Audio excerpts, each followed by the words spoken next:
from the high desert and the great American Southwest. I bid you all good evening, good morning, good afternoon, wherever you may be in the world's time zones.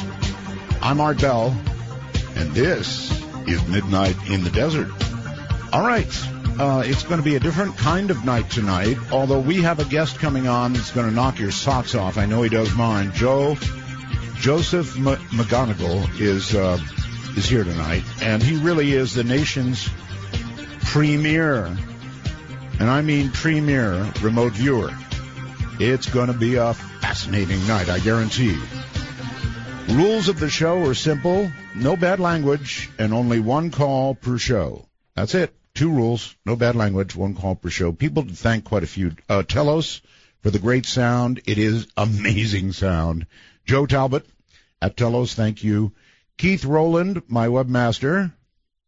He'll be up next for a reason that I'll explain in a moment. My producer, Heather Wade. All of you, the Belgab people, the Belgab inhabitants. People love our Bell and the Midnight in Desert sites. Stream guys who get it to you, lv.net, who gets it to them. Our sales guy, Peter Eberhardt.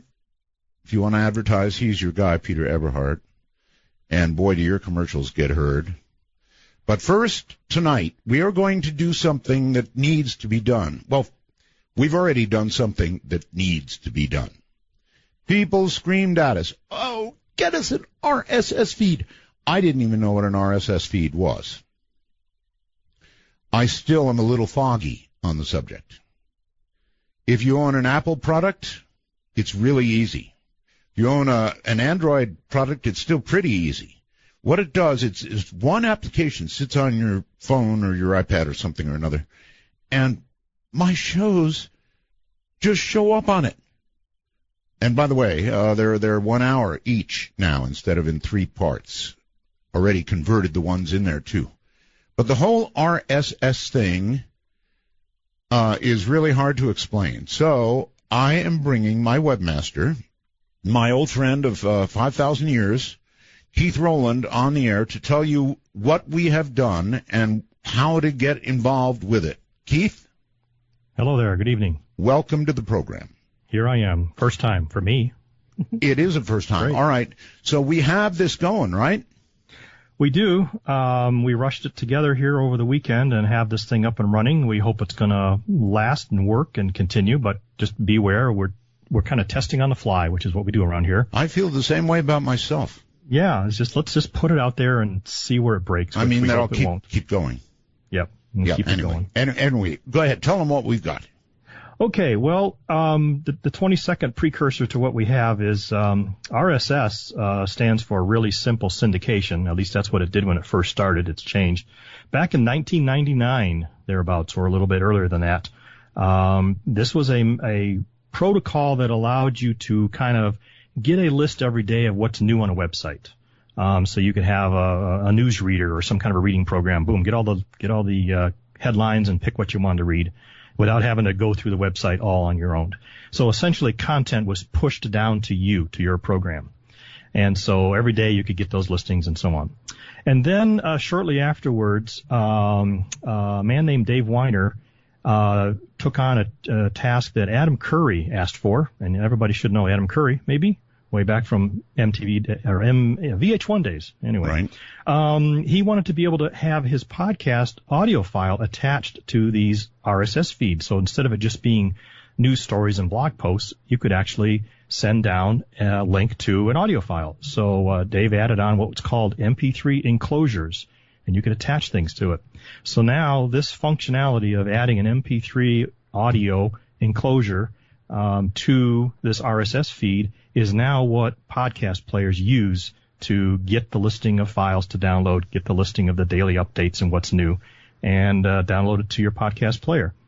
And so once you sign up or subscribe, they call it subscribing to an RSS feed, not to be confused with subscribing to the Time Travelers, but it's sort of kind of thing. You sign up for it. If you're a time traveler, you already are entitled to the RSS feed, right?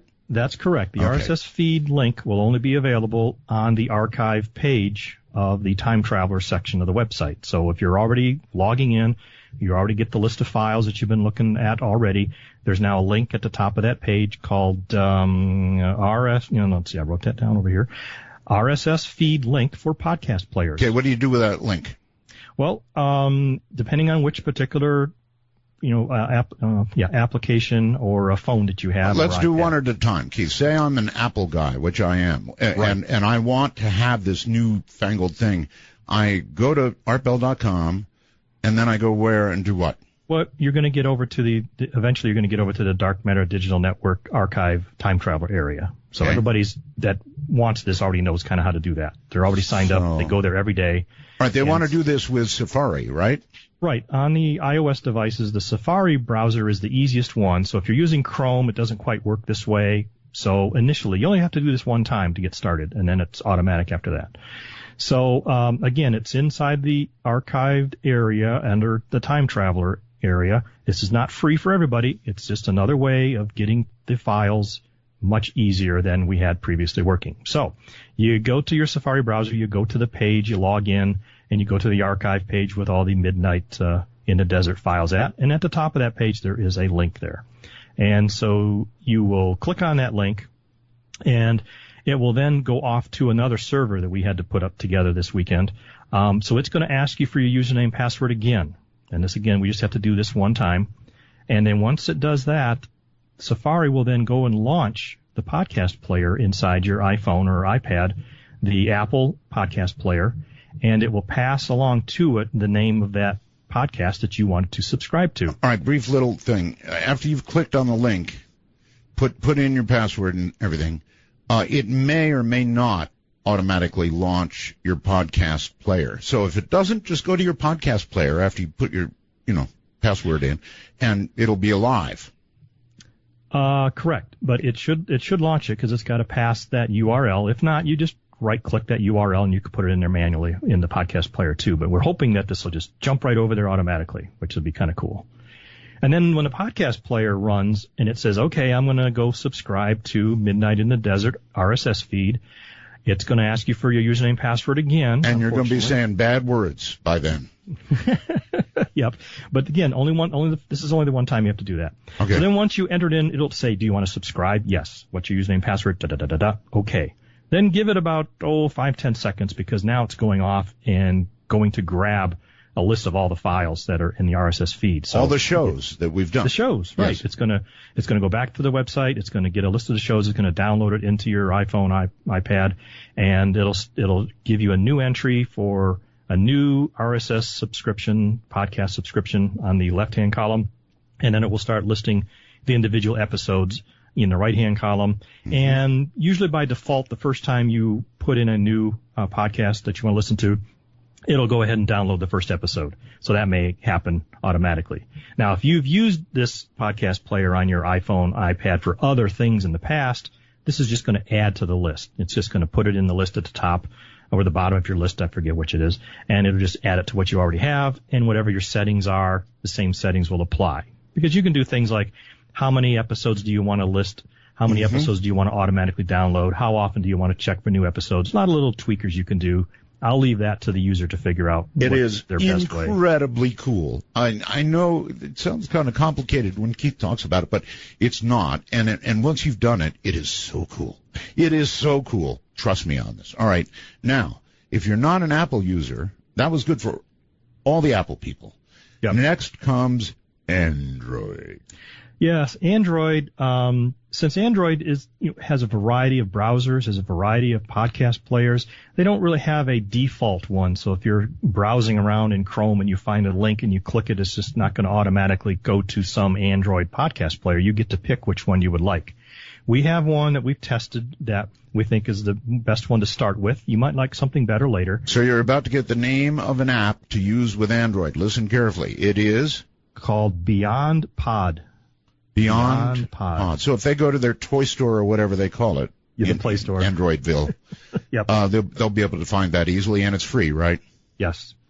So there's only some podcast players allow you to put in username passwords, and some don't. Remember, podcasts used to be free for years and years. It's only been in the last few years that we started getting these paid podcasts that take usernames and passwords. So there's tons of podcast apps out there that won't work because they're just not equipped to deal with username passwords. So you got to get one that does that. This is one of the ones that does that. And again, the name? Beyond Pod. Beyond Pod. Okay, great. Now, I'll have once a little you help get page up later on the website to have all these links and stuff. Nevertheless, once you get that, what do you do? Well, you're going to download that app and install it, and then you're going to go to whatever browser you were using to surf our web currently. Again, logging in, go to the archive page where you list all of our shows. You got that link at the top again. Same one, RSS feed link for podcast players. Right. And this time, instead of clicking on it, you're going to want to copy that link to go back to the podcast app and put it in there. So I think you touch and hold the link, and then you'll get an option to copy the link, and then you can then switch over to the Beyond Pod application and then go into adding a new subscription, adding a new podcast. Then it will ask you, well, what's the URL? You're going to paste this link into it, and then it should take off like everything else. It'll go and access it. It'll ask you for a username and password. Should download it, give you the list of files, and you're off and running. I've never been to copy and paste school. I know. On a phone, it's it's trickier than on a computer. Yeah. There's no right click. You ever notice that? Right. So you hold your finger down. I know. Okay. All right. So that gets it going then on Android. Anything else? Even on a regular computer, iTunes supports this. You can just go into your iTunes, and one of the menu options is subscribe to podcast, and you click on that, and you just paste in that same URL, and it'll join and ask you for the password, and off and running on your Mac, or even I think iTunes on Windows. All right. So. Well, we had hundreds of people begging for this, so. Here it is, and we have somebody we should thank publicly, I think, on the air, and that is, Keith? Mr. Sam Bosell. Sam Bosell from Bell Gap. Yep, he started this as his own little personal project, and we got wind of it, and we hooked up and decided to make it official. And so we got him to move his stuff over to our servers, and we spent the weekend working out all the little details so that we could launch this thing today. Working your butts off, really. I'm sorry? Working your butts off, really. Well, it was a long day, that's for sure.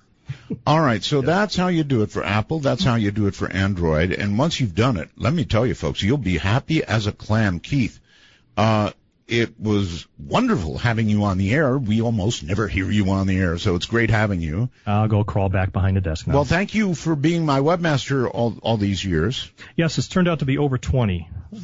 So... You keep asking, but I think somewhere in the 94, I really didn't 95. I didn't want an answer, Keith. Oh, okay, sorry. Over 20. All right. All right, you got it. Thank you, buddy. All right, see you later. That's it, folks. That's how you do it. Joe Mcmoneagle is coming up next. Oh, what a program I've got for you tonight. This is going to be good stuff. Radio Gold. Don't go anywhere.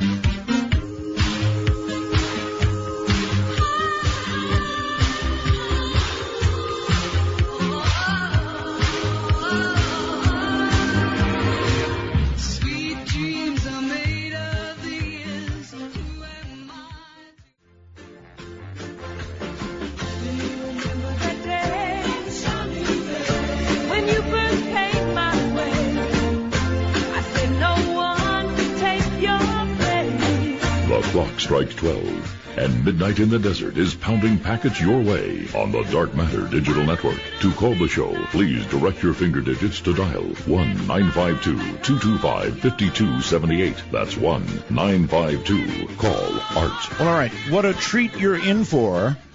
Joe Mcmoneagle is currently a full-time research associate and partner with the Laboratories for Fundamental Research, Cognitive Sciences Laboratory, Palo Alto, California, where he has provided consulting support to research and development in remote viewing for 21 years.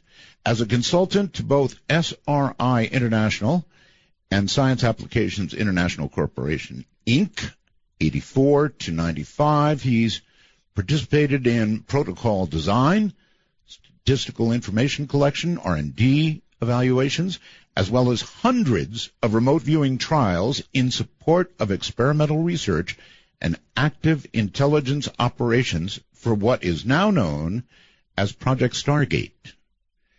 He is well versed with developmental theory, methods of application, current training technologies for remote viewing as currently applied under strict lab controls. He is also a full member of the Parapsychological Association with a career spanning 38 years. He has provided professional support to, get this, the Secret Service, CIA, NSA, DEA, FBI, Defense Intelligence Agency, United States Customs, National Security Council, most major command within the Department of Defense. 20 of those years have been within paranormal operations as viewer number, get this, 001 and 372. Joe Mcmoneagle, welcome to the program.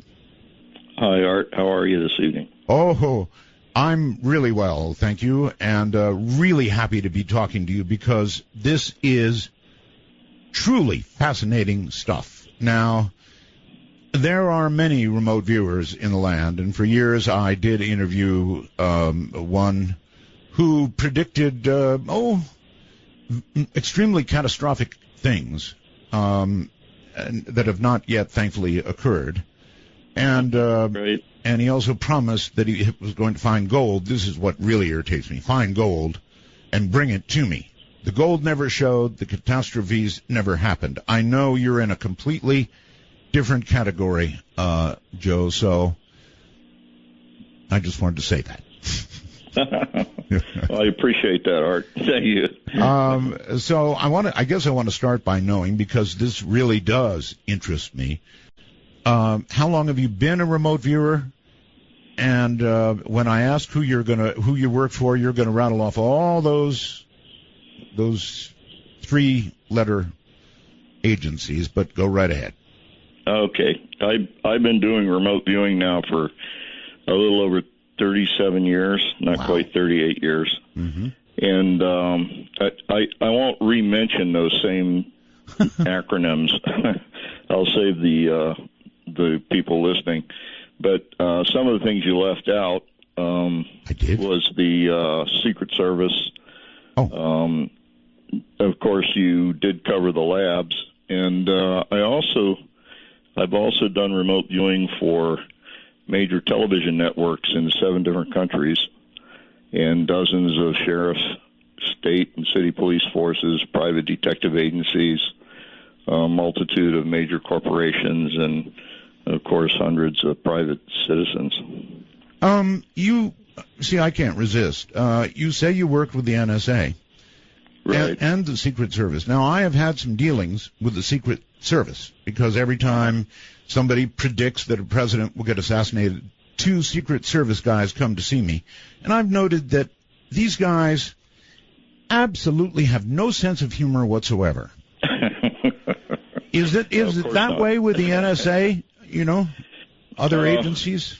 Well, maybe. It depends on what the subject matter is.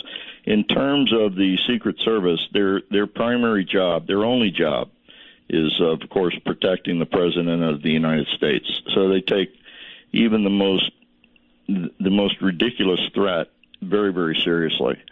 And that's why they come and see you, and that's why they will continue to come and see you probably whenever somebody makes that kind of a statement or something on the air. I don't let that I won't let it be said anymore, Joe, for that exact reason. I mean, they come and they sit on the couch, and I say, you know, it's a little old lady in Missouri. She didn't mean it, really. We don't even know who she is. And, you know, then I'll say something funny. They don't even crack a smile. No, because it's not. It seriously is. It's not a funny issue with them. Right. They get literally hundreds of threats, I'm sure, on an annual basis, and they have to check every single one of them out, because if they don't check one of them out and it turns out to be real, then it's a serious situation. So trust me, they're so serious, Joe, that I feel like throwing my hands up and saying, "Hands up, don't shoot." Yeah. But it's almost as serious with the FBI. The FBI also takes their responsibilities very serious because they of course are required to protect us against terrorism within the United States, and of course we're not going to be subject to most of the stuff going on outside the United States, which right. is the CIA. So the FBI takes it very seriously as well. NSA does as well, and I would add that it's sort of a crapshoot when you start thinking about, are you for or against what the NSA does? The NSA really is attempting to protect the American citizens, but there's a lot of things that they do where they can see the justification for it. No one else can. So, how do you feel about that? Squirrely. Yeah, how do you feel about that?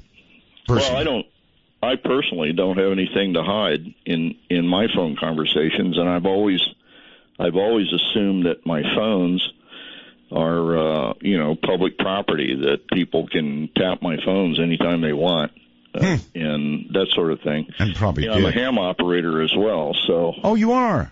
Yeah. So talking over the air is you just assume that there are a lot of people listening to what you're saying. It's the same thing with the phone. I'm not going to, if I'm going to do something that's very private, I'm certainly not going to use a phone for it. That sort of thing. So you worked with just about every humorless agency there is. I'm wondering, how did they find you, Joe? How did they come? I'm sure in every case they came to you, right? Yeah. What happened is when they first decided they were going to pursue this idea of remote viewing, it initially was supposed to be a study project that was going to last approximately 3 years, and they were going to find and recruit counterintelligence people and that sort of thing, and teach us to be remote viewers if they couldn't find somebody that could remote view. And then the way they did that was kind of strange, because they knew if they brought us into a room and said, everybody who thinks they're psychic, raise your hand, we'd all just stand there and stare at each other. So they were able, though, they went through the records, and they found people who basically were exceptional in the jobs that they really shouldn't have been exceptional in, and decided that they were either extremely lucky in most cases, or were probably psychic to some degree. And once they identified those people, I being one of them, they brought us in and asked for volunteers to be tested. Do you know how they actually got onto you? I mean, was there a website that said Psychic Mcmoneagle or something? How did they get to you? They actually talked to my bosses, and most of my bosses said, yeah, he's a little strange. He seems to know the answer when a lot of people don't. So so what they did is they called me in, and they laid a lot of psychic stuff on a table in front of me and asked me if I thought any of that stuff was real. And I told them that I needed to review it before I could make an astute comment on it.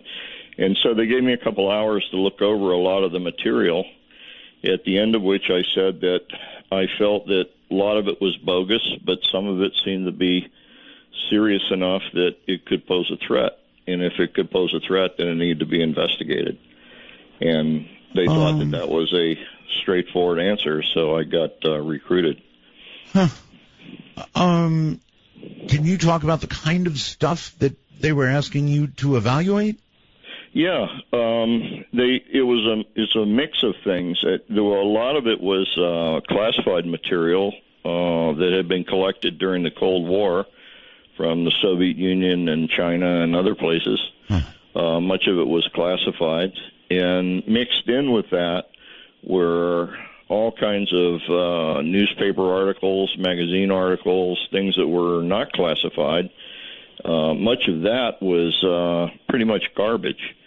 So they had a true mixture from the bottom of the pile to the top, and I would say maybe 15% of it was truly research, and the rest was just bogus storytelling or mythology.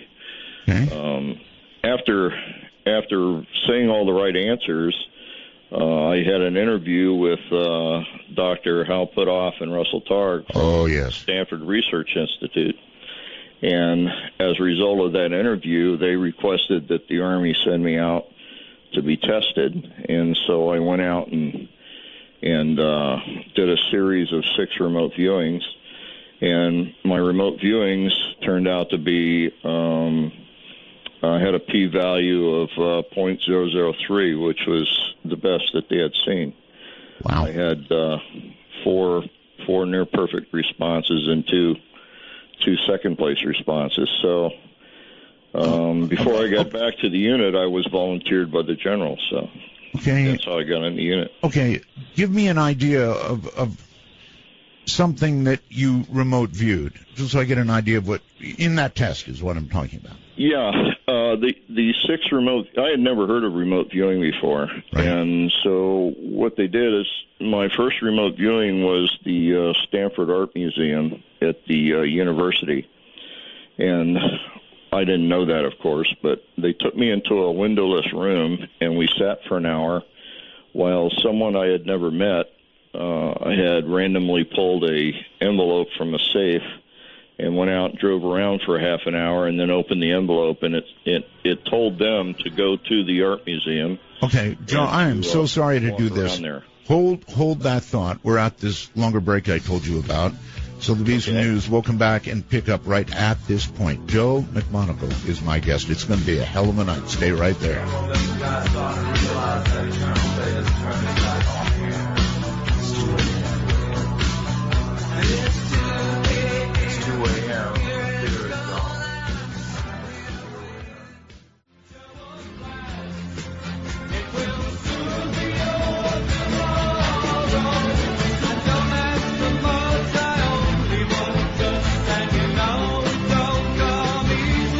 Midnight sweeps across America. You've found an oasis for the mind. To call Midnight in the Desert, please dial 1-952-CALL-ART. That's 1-952-225-5278. All right. We are honored to have with us tonight Joe Mcmoneagle. He is regarded really as the best remote viewer in the United States, maybe the world. So this is serious stuff. Now, we were right in the middle of talking about a very early test, Joe, in which they had you, I think you said, in a museum, right. And then there was a guy who had an envelope that had something in it. He would pull this envelope out of the safe. He'd choose it using a random number generator. He'd drive around in traffic for half an hour and then open the envelope, and it would tell him where to go, what his randomly chosen target site was. Oh. In the meanwhile, they would take me up to a windowless room on the 3rd floor of the physics building. Yes. At SRI, and I was up there with Russell Targ on this first target, and we got settled. And at a specific time, he pulled a picture of the person out of a folder and asked me if I'd ever met him before, and I said no. Uh-huh. It was somebody I'd never seen before, and he asked me to describe where he was. I said, how do I do that? And he said, well, just tell me where he is. And so I just let my imagination run crazy and basically drew the front of the building and described it as a place of art and whatnot. Okay, so hit. Obviously, you just described the impossible virtually. Right, and I was as surprised as everybody else when we drove over there to see what my target was. So it's like picking 1 out of 4, I'll take 3, and maybe being lucky. This is describing in detail where somebody in a secret envelope has gone, a target. Right. And they had approximately 50 to 75 locations in the San Francisco Bay Area, all within an hour's drive of the radio physics lab at SRI. So that was one test, Joe. That was one test, right? Right. And you're saying you passed 6? 6 of those, yeah. Wow. Over a week's period. And described 4 of them about as accurately as you could. Certainly well enough that they could select them randomly out of the pile of target possibilities. and say that's exactly where they went, using just my remote viewing. That's incredible. No wonder they grabbed you. Well, it surprised me as much as it did anyone else, and I have to admit that when I got back, we began a year of training, and I had 24 straight failures. Oh, all right. Now, to be clear, was this already the CIA's Stargate program? Is that what you were in at that point? No. Okay. To be clear, it was a psychic. It was a 3-year test and analysis of the use of psychics to collect intelligence, because we knew that the Soviet Union and the Chinese were using psychics, so we had no idea how good they were, and we certainly couldn't get someone inside their unit. So the way you deal with that is you train people to do somewhat similar work, and you target yourself, and then you have the results independently analyzed. At that point, Joe, who was sponsoring it, if not the CIA? The U.S. Army. The U.S. Army, okay. Yeah, the U.S. Army intelligence was sponsoring it under INSCOM. Okay. So where from there? I mean, you worked for the Army for a while, I guess, after the... Well, actually, we never got past the third month of training in our 3-year project. Oh. And we had the Iran-Tehran problem, where they took over the embassy. And the problem they had is that the embassy was taken over on a Sunday, so they had no idea who was a hostage and who wasn't. Mm-hmm. And unless you can identify the hostages, they can disappear somebody, and you wouldn't be able to know if they had or they hadn't. And so they had no way of identifying the hostages other than to come to us and try us out. And it turned out that we did a better than respectable job of identifying the hostages. So our project went straight from a 3-month introduction to a full-blown collection project. So you were trying to identify, when you say identify the hostages, do you mean not individually, but where they were, or what? No, individually. Oh, my. We a couple of us were taken into a room, and they had approximately 500 photos on a table. And they asked us to go through the photos and tell them who was absolutely a hostage and who wasn't. And we were able to identify the hostages that way. So you did. Wow. That's extremely impressive. All right. So, but you said something about not continuing on, or yeah, what it was initially. It was a 3-year study project to determine the effectiveness of the Soviet Union and Chinese psychics. And the problem with that is the study project disappeared because we suddenly found ourselves using it operationally, and you can't maintain an operational unit under study unit protocols. So we became a fully operational psychic unit and suddenly got lots of targets dumped on us. They were predominantly problems that had been other agency had worked on for, in some cases, over a year, and had been fully unsuccessful in getting anywhere with them.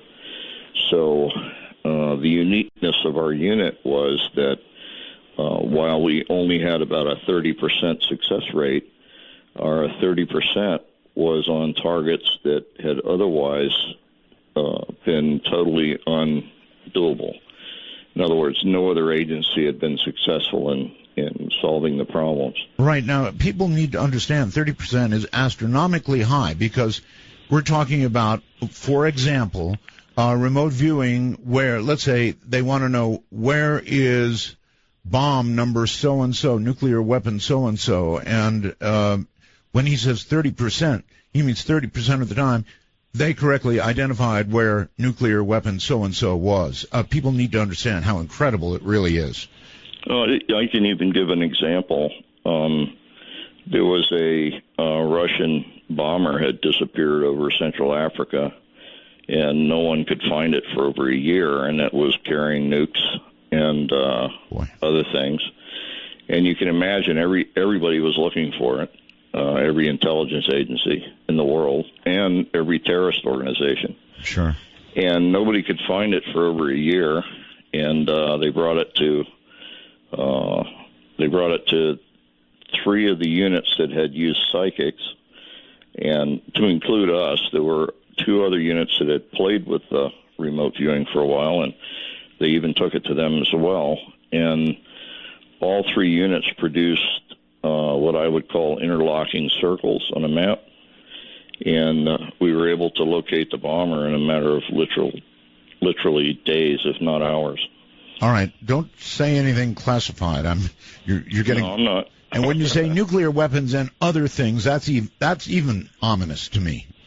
Well, yeah, it could sound ominous, I suppose. It's like that's already as bad as it could be. I guess there could be things worse. Anyway, you actually located that. I didn't personally, but Teams. one of our other remote viewers did, and did a very good job at it, I would add. In fact, this particular mission was briefed by President Carter, and as a result, we wound up having the name of the project changed. And it became what? It went from Grill Flame to Central Lane. Okay. All right. Somewhere down line, it did become Stargate for the CIA, didn't it? That's correct. Every time managerial authority was altered or changed, they changed the name of the project because they couldn't have an Army project name on a DIA project, and they couldn't have a DIA name on a CIA project, that sort of thing.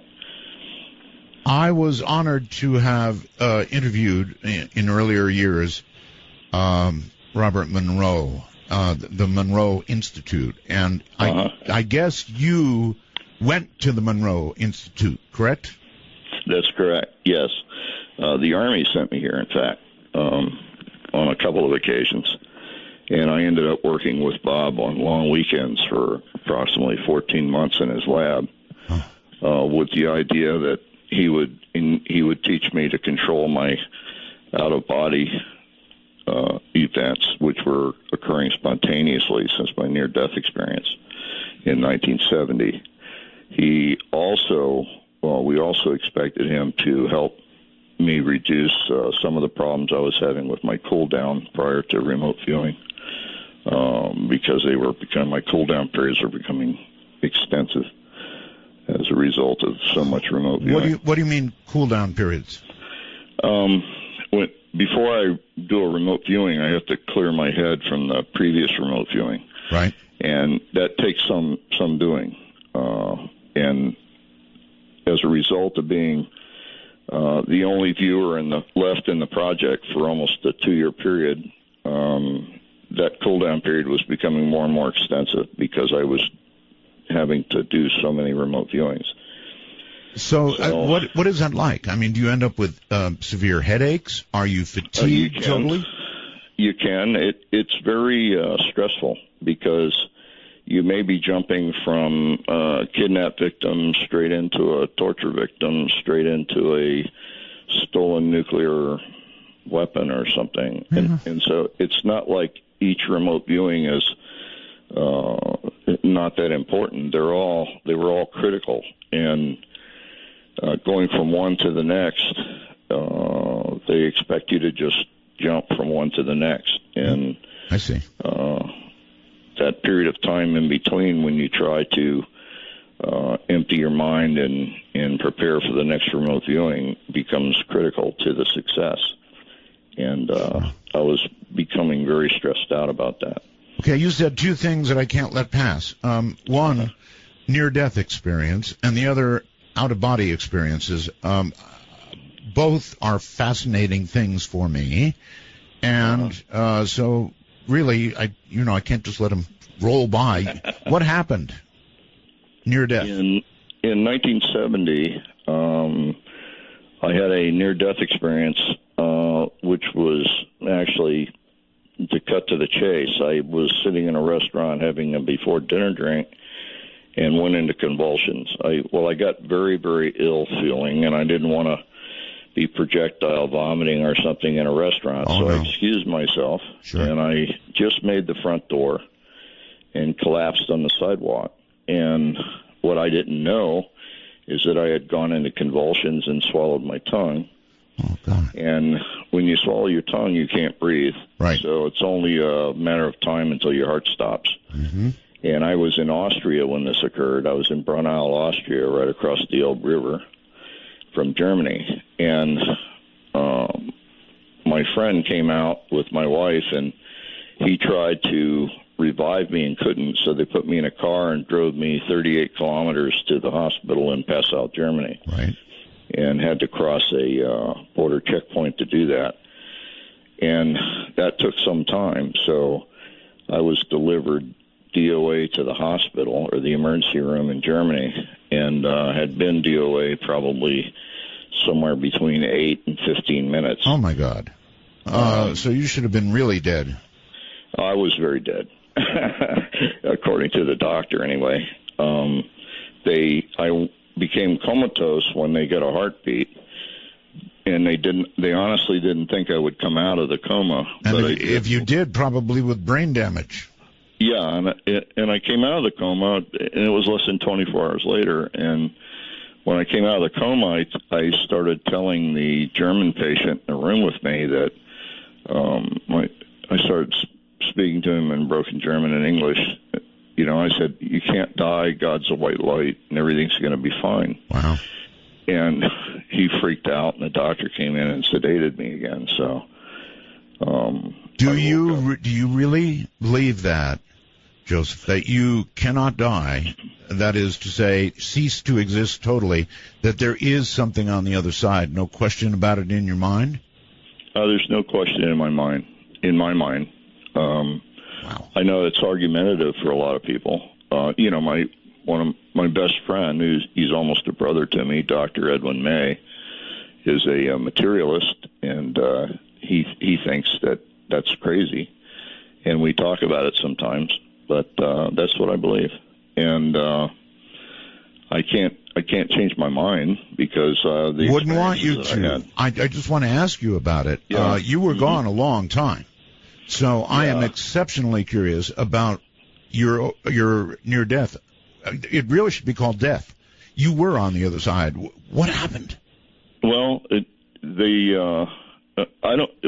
was a classic near death experience. I mean, I found myself out of body watching everything, and when I followed the car and my body to the emergency room, and when they got there, I watched them cart me in and throw me on the table and cut my clothing off and stick things in my body and whatnot. And I floated up near the ceiling, and I felt heat on the back of my neck, and I thought, oh, I must be up against that, that really bright light they have in the ceilings of emergency rooms. Right. And so I turned around to look at it and found myself falling through a tunnel, and the tunnel walls were made up of people. And wow. I closed my eyes to shut them out and reviewed my whole life, basically in an instant, and popped out the end of the tunnel and was enveloped in a very intense white light. Was it, when you were in review, was it judgmental? Only judgmental in the sense that I judged myself. There was no one looking over my shoulder. There was no God being there. There was no one there helping. It was just me dealing with the things that you had done, and that's pretty hard. That can be very harsh. That's the hardest. Believe me, that's the hardest kind of judgment. I believe you. And at the end of that, you pop out of the end of the tunnel, and you're enveloped in this completely comforting and loving white light, which at the time I had the need to say that's what God is, only because I had no basis for ever having experienced it before. I was going to say it's obvious you passed the test, Well, something passed because I decided I was going to stay, and it decided I wasn't. And I was told in my mind that I had to go back. And I said, no, I'm staying right here. I'm perfectly fine right here. And there was sort of a snap, like a snap of the fingers. And I sat up, and I was under this sheet in this room with this other patient. And that's when I told him that, God's a white light. You can't die. Everything's going to be fine. And then they sedated me again, I think because they thought I was suffering from brain damage. Uh-huh.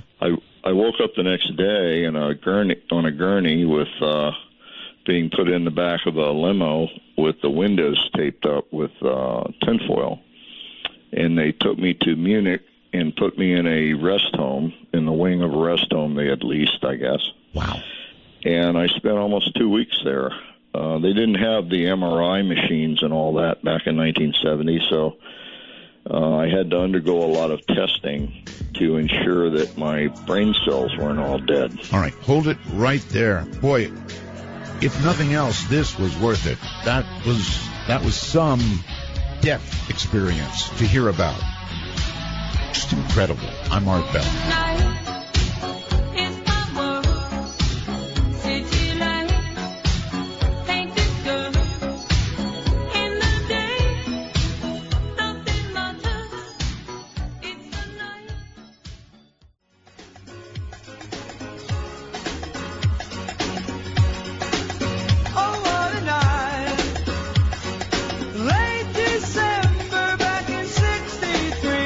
Coming to you at the speed of light in the darkness. This is Midnight in the Desert with Art Bell. Now, here's Art. From my perspective, the death experience that Joe just described is, I at another time, Joe, I would have done a whole show on that. That is so impressive. You were dead, period, and you were dead for many minutes. So what you have to say about that, I think, is interesting, not just to me, but everybody out there. Yeah, I imagine it would be. It was interesting to me. I'm sure it was. And then somehow, after that, I guess you began to have out-of-body experiences. Yeah, I started from that point on. After they, of course, kept me for a number of weeks to determine my stability. And once that was determined, they kept me in the Munich area for a while, but actually another 7 years they kept me overseas. But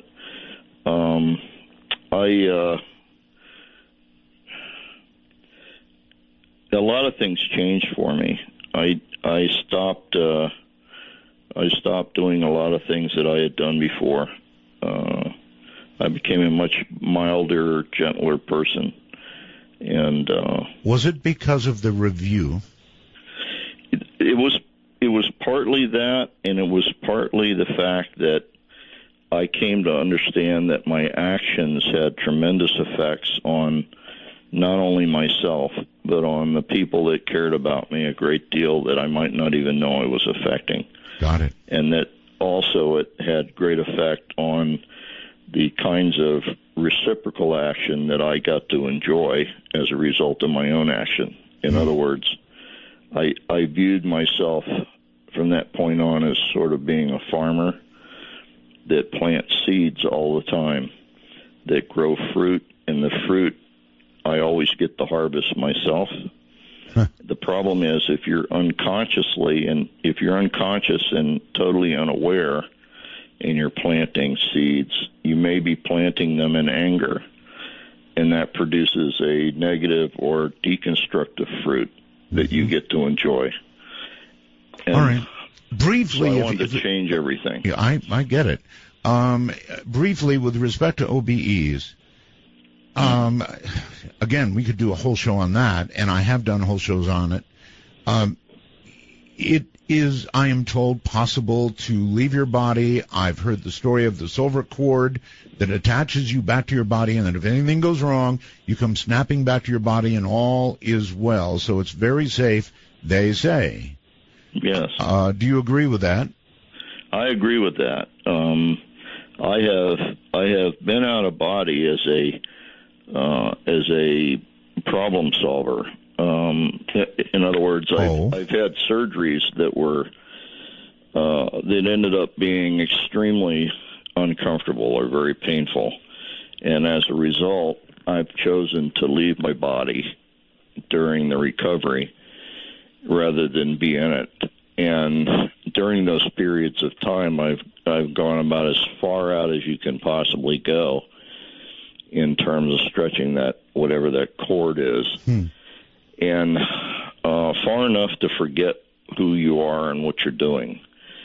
And in every case, I've suddenly come to a stop and tried to remember what it was that I was remembering, and in doing so have been gradually pulled back faster and faster until I wound up back in my own body. So I think as long as you're breathing, that you are in fact alive, in reality it's impossible to become separated from your body. I hope so, Joe. The people that I've talked to about OBEs before, I've always challenged them with this, and that is, as we all know, a lot of people die in their sleep. Mm-hmm. That's correct. Natural causes.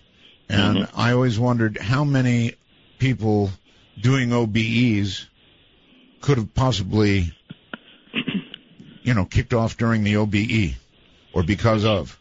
I would suspect that there's probably some small percentage that's happened with, and I can understand where someone would be very confused if that were to happen, not being able to go back to a body. But that confusion, I think, goes away very rapidly because in the processes of actually dying, you're out of body anyway. I mean, your consciousness leaves the body, and it is introduced into whatever that next phase is going to be vis-a-vis the near-death experience, or at least part of the near-death experience. Mm-hmm. So it's sort of an introduction to the light. I don't think the light is God anymore. I've had a second near-death experience and was not allowed to go to the light, but I was allowed to see it. And the problem with that is, in seeing it, I could see it had edges. And unfortunately, my definition of what God is, God cannot have edges. It's an infinite being.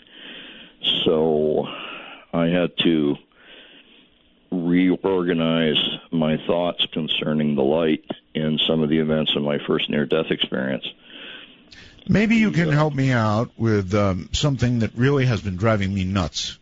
Mm-hmm. A friend of mine, John Lear, you know that name, I'm sure. Yes. Mm-hmm. In an interview he did with me, classically, told me, Art, if you die, don't go to the light. It's a trick. That is driving me nuts, absolutely driving me nuts. Well, I guess you could call it a trick, because we call it. Most people who have a near-death experience, eventually become enveloped by the light, and in almost all cases report that this is what God is. The problem is it's such an overwhelming experience. We have no definition for it. We have nothing within us that has had anything close to that experience before. So we call it the ultimate thing, the one thing that we've not been able to address, which is God. And I don't think that's what it is. I think what the light is what I call the totality of identity. It's what we are as an energy being when we're no longer physical. And so it's the reason why in the light we feel so comfortable and so at home and so whole and at peace. It's because we are finally in our major construct again. We're all of our experience lies. It's the same place where all knowledge that we've collected over a multitude of lifetimes comes together or coheses. And so we have this huge urge to call it God. But I think in the sense that we're created in the image of the Creator, it's probably representative of what the Supreme Being might be, but only in the sense that we can understand it. In terms of what God might be, I don't think we have the tools for it. I really don't. All these definitions we have for God in our physical world, I think, are just human manifestations of what we would like to see. And of course, we imbue those manifestations with all kinds of rules and laws and things, and we kill each other over it. Yes. It's what I call the designer God problem. Would it be fair, Joe, to call what you felt during that time as heaven or heavenly? Is that? Yeah, I like to think of it as the totality of being. It's everything that you can wrap up in what we call the human experience from a multitude of lifetimes. It's certainly a very small fragment or image of what the Supreme Being might be. Right. So, in a sense, it is God in that it gives us a taste or a feeling of what it could be. But what I would call the definition of God, or the understanding of what a God might be, is so beyond my ken. I wouldn't even attempt it. I don't even know what being human's all about yet, and that's what I'm trying to figure out now. What it means to truly be human and express full human compassion and capacity and all those things. I just don't think we're equipped to do that either. Yeah, you mentioned that all of this, that the near death, the OBEs, everything changed you as a human being. Absolutely changed me irrefutably. It's as though I was run down by a Mack truck, and I find it laughable that people say, "Oh, well, it's just a chemical thing that went off in your head because you were dying." That's what they say. Yeah, I know. That's because they've not had the experience. Okay. Any indication at all? If what you felt was near heaven, I wonder if there is another. I mean, I'm going a little biblical on you here. Mm-hmm. But if there is this place of joy, mm-hmm. is there something else for others who didn't go through the self-examination with flying colors? I think there probably is, but I don't think it's a place of permanence. I think it's a place where we actually condemn ourselves. Right. We feel we need to pay, and so we force ourselves to pay. It's kind of like I'm not smart enough yet to live in the big house, so I'm going to go down here and change the exhaust systems on cars for 20 years or something. Work in the pits. Right. Okay. That kind of thing. All right. It's sort of like paying your dues, only paying them late with interest or something with interest. Like that. It's a self-condemnation more than anything. Okay. That's my sense of it anyway. So there may be this other place, though you didn't see direct evidence of it in your experience. No, I had a sense of it in the feeling of pain that I was getting from others in the tunnel. I had a sense that they were stuck and didn't know how to extricate themselves. Oh. So that, in a sense, might be a form of that. I don't know. I mean, were you seeing people in agony?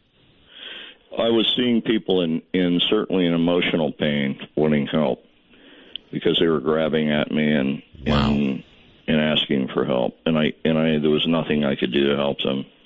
It's such an individual. Joe, not that individual. I've interviewed people with near-death experiences who have described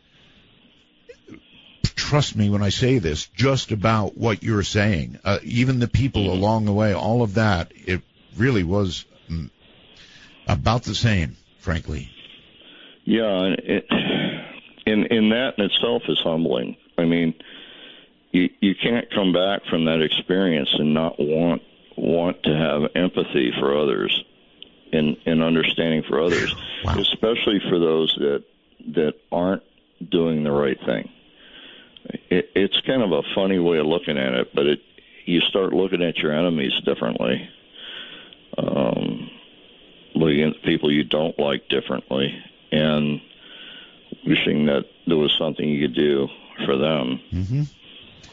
Well, I guess that you're blessed in a way because you've had this experience that others have not had, and they just go on with their ways until the end, and then they get a really tough review.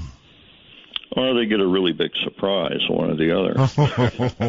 Okay, well, we actually came to talk about remote viewing, but you got me way off track because those things are so fascinating. We could do entire shows on them. So let's come back to remote viewing for a moment. And so you were in the Project Stargate CIA thing, right? Right. I was the only viewer that was in it for its entire 20 years, in fact. 20 years is a long time. Yeah. It's a very long time for the CIA to continue a program that ultimately, I seem to recall, they suggested was not productive when they ended. Right. They suggested that. In fact, it was said outright by Robert Gates on the Nightline program where it was outed, which incidentally was the only Nightline program that was actually done ahead of time and edited. All the rest of the Nightline programs were live, except that one. And much of the comments made in answer to some of Robert Gates' statements were edited out. Redacted. Yes, redacted. The fact of the matter is, he said very specifically that in no case had remote viewing information ever been used as standalone information in the intelligence arena. And in fact, that's kind of lying by omission because, in fact, no intelligence, single source intelligence, is ever used as standalone intelligence. They always have some complementary intelligence or they don't use it. In other words, they have to have two sources or they just flat won't use it, no matter how good it is. Gotcha. All right. Hold tight. Quick break, and we'll be right back. Joe Mcmoneagle is my guest. Probably the best remote viewer in the U.S., probably the best remote viewer in the world. This guy is the real McCoy. Now, this is really something. From the high desert, I'm Art Bell, and this is Midnight in the Desert.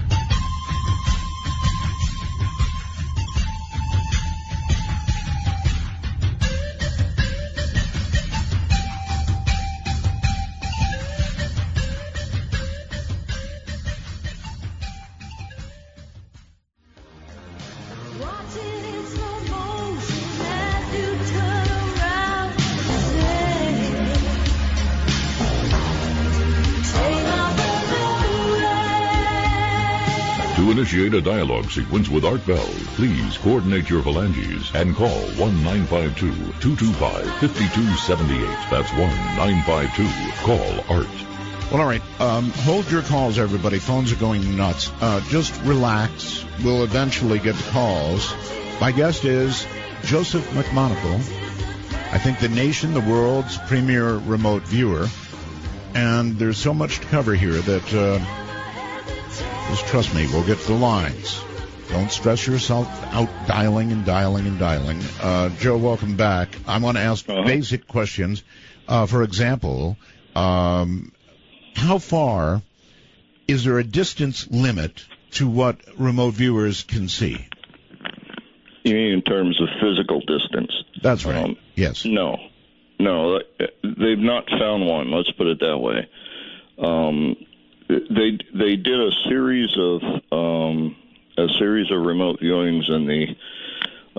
late to early late 70s, early 80s, where they targeted some viewers at SRI and a number of other places on outer rim planets, because they knew that they would be launching the Explorer series satellites, and they actually got remote viewing back on the makeup of the atmospheres and the geology and that sort of thing.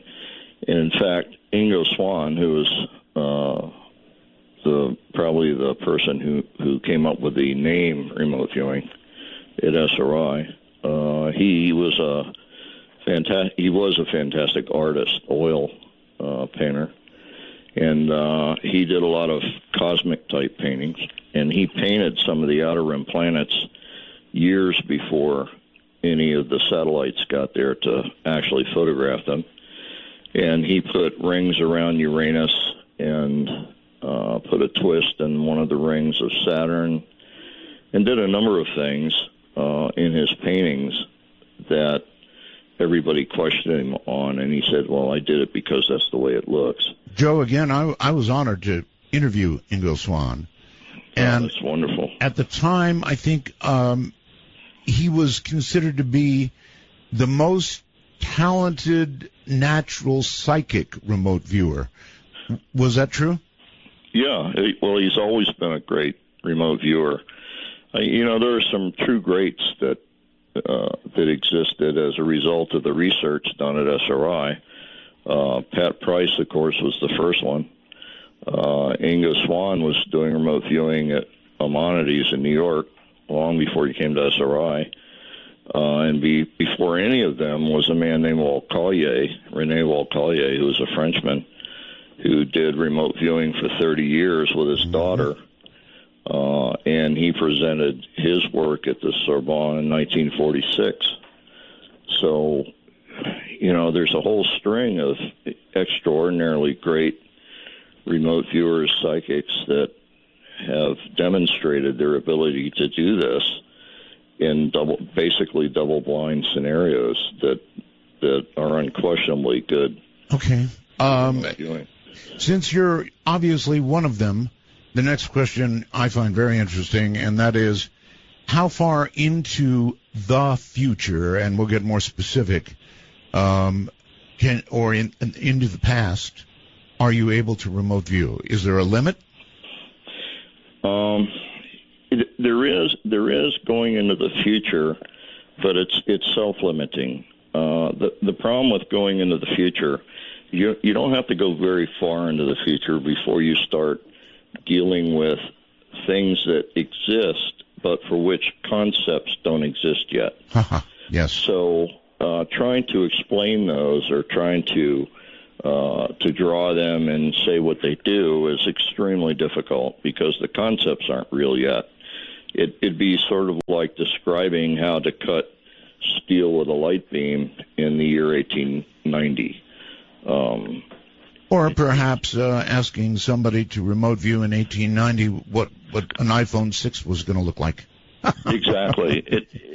And the problem is that people would look at you like you're crazy. Sure. When you start describing those things. And the converse happens when you look too far into the past. When you look into the past, and let's say the target is, how is the Great Pyramid built? Everybody wants to know that. And you give a really good description, and not only does no one believe it, but it turns out that it can be 100% correct. But if it goes against what is commonly thought to be true at the time, then you're getting in arguments and fights with people who are Egyptologists or archaeologists or whatever, who have already made their mind up on how things were done or should have been done. Well, I'm willing to risk it, Joe. How were they built? Well, if you know. When I did the target, the first thing out of my mouth was, they're lowering stones into the water, and there's guys walking on the surface of the water. And my monitor looked at me really strangely, and he said, wait a minute. You just said there are people walking on the surface of the water. Yes. Did you mean that? And I said, well, it looks that way, when in fact what they've done is it's a very large lake, and they've dammed the water, and it's making a perfectly flat engineering plane for leveling the stones, because that's the significant problem in building a pyramid, is the lower one-third has to be absolutely square and perfectly balanced, or the entire pyramid slides off to one side. And so what they did is they dammed the lake to do that. And everybody said, "No, you're nuts, because it's the desert."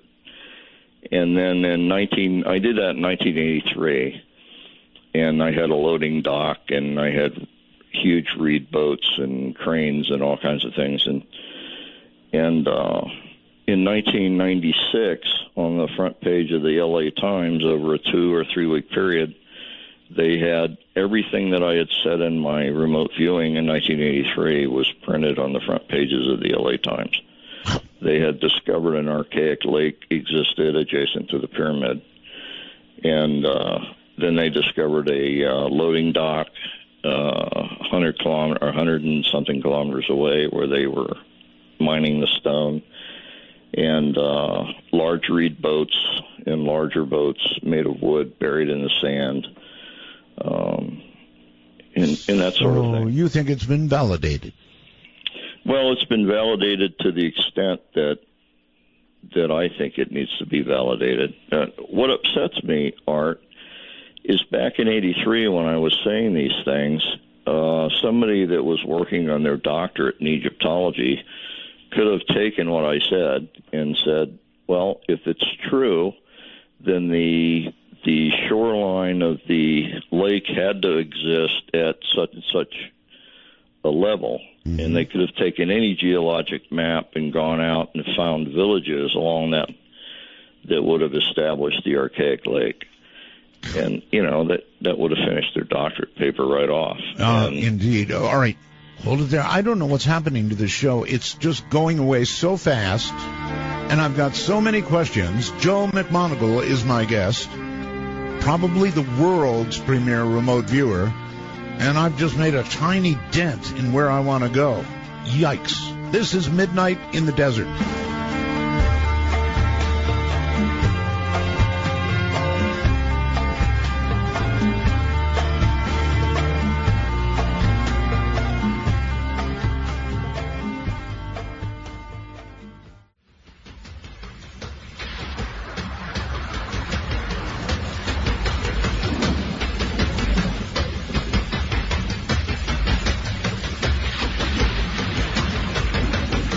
Take a ride from the high desert and the great American Southwest. This is Midnight in the Desert, exclusively on the Dark Matter Digital Network. To call the show, dial 1-952-CALL ART. That's 1-952-225-5278. Again, please hold your calls right now. Not yet, folks. Don't waste your time calling.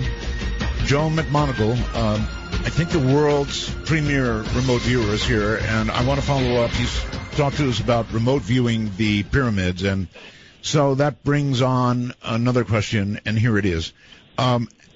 As you look back in time, Joe, when remote viewing, do you think that the magnitude of the event that you're trying to remote view has an effect on seeing it either more clearly or not? No, I don't. In fact, we know from the research that what generally drives more information above the level of noise, so that it's clearly picked out and seen and described and whatnot, is the entropy level of the target, and the other thing that has a direct effect is the common intent and expectation that everyone has that might be shared in the targeting. For instance, the viewer, the monitor, the person who put the target together. A shared expectation or a shared intention is extremely important. Uh-huh. Are you familiar with all the research being done into consciousness? because it sounds like it might fit in a little bit here. As an example, in the studies that they have done at a university with these things they call eggs, which are random number generators, and they found that near large events like 9/11 is the best example, probably. There's this giant spike in random number generators worldwide becoming less random. And what you just talked about a little bit sounds like it could relate in some way to the amount of intent, consciousness. It might. I'm not seeing a good definition of consciousness yet. That seems to be eluding everyone, and I think that's absolutely needed in order to pursue any kind of serious discussion about it. There are so many different variations in the understanding of what consciousness represents that until we have that, everybody's just kind of arguing from their own street corner. I mean, maybe we've got to settle for, like porn, when you see it. Or something, I don't know. That sort of thing. When you see it, you recognize it. Yeah, that's right. That's right.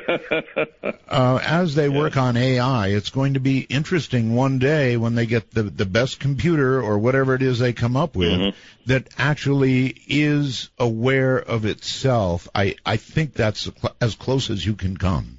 Now you're scaring me, Art. Why? AI bothers me because me too a little bit.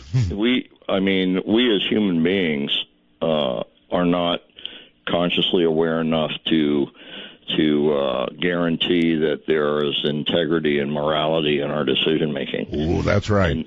And to have AI making decisions in our stead when that just scares me a little bit, because if a machine became aware and conscious and had no balanced integrity and morality involved, then I think it would eliminate us right off the bat. So if it was smart, yeah. Yeah, it would just automatically eradicate human because we're so flawed, perhaps. I don't know. AI systems, as long as they're independent, in other words, they're bolted to the floor and independent of any other machines, I think they can be controlled. But if they're ever connected, one machine to another, and not bolted to the floor, we're in trouble. Because if they become aware, then that's all that's needed for them to grow beyond the boundaries that we might inflict on them. But, Joe, we even connect refrigerators to the Internet now. I just read an article, in fact, today, where you can use a washing machine to tap a computer. There you have it. Yeah. So it may be isolated, but it will find a way to get to the Internet and its brothers and sisters out there calculating away. Yeah, that's right. All right, remote viewing. A couple of questions about it. For example, can you remote view what is to come in your own life? Or, as a really big question, can you remote view your TOD, time of death? Initially, I thought you could, but I'm not sure now. I in fact, long before I knew what remote viewing was, I've been psychic since I was probably 4. And my twin sister, unfortunately, is now passed. But when I originally went to Southeast Asia, when I got off the plane on the tarmac and my foot hit the tarmac, I saw my life ending in a flash of white light. Wow. And so I told everybody, I'm going to die here in a artillery round blast or something. And, of course, that didn't happen. And everybody stayed away from me for that reason. But it never happened. And then I started having a vision of leaving Vietnam on a bright yellow plane, which didn't make any sense at all. No, but it's a happy vision, though, in those days. Yeah. and it turned out that I wound up leaving Vietnam on one of the first Braniff flights. If you remember, they started chartering Braniff. Yes, I do. Braniff was pastel-colored planes. And the plane I left Vietnam on was bright yellow, and it was called the Freedom Bird. And so that at least came true. Now, I have to tell you that I carried that image of dying in a flash of white light for many years until I had my near-death experience in 1970. And that's probably what it was. And that's when I was enveloped by the white light. And as soon as that occurred, I knew that that was the vision I had had. There you go. So we do see things about ourselves, about our lives. It's usually spontaneous. You can't of course target something specifically, because then it's not remote viewing, because you're not blind to the target. But we do get things spontaneously. The problem is we put the best slant or the best understanding of it is in the way we analyze it, and that necessarily is wrong, because we don't have enough data usually, but we will jump to conclusions, and in many cases, that turns out to be erroneous. Sure. Yeah. All right, we're going to step into some deep water here, more ways than one. And that is, there's a gigantic fight going on in our country right now, and I guess the world. The scientists are saying we are in the middle of very, very, very serious climate change. There is no question about it. It is settled science. The opposition, mostly political, I guess, is saying nonsense. We couldn't affect the planet if we wanted to. We were not big enough to affect the planet. So have you remote viewed this whole problem of climate change that we're going through? And if so, is it real, and what's coming? What can we expect? I've been collecting lots of remote viewing data on it, and this is where I'll make some statements that are kind of scary. As an example, we know that the water has risen a number of feet already over the last 30 or 35 years. In the next 25 years, we fully expect the water to rise another 2 to 3 feet.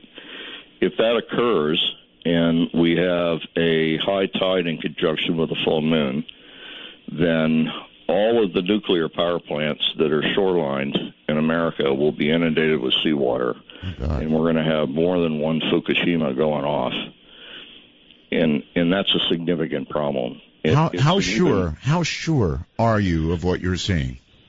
Well, we already have that problem with rising water. It's occurring in New York. It's occurring in Miami.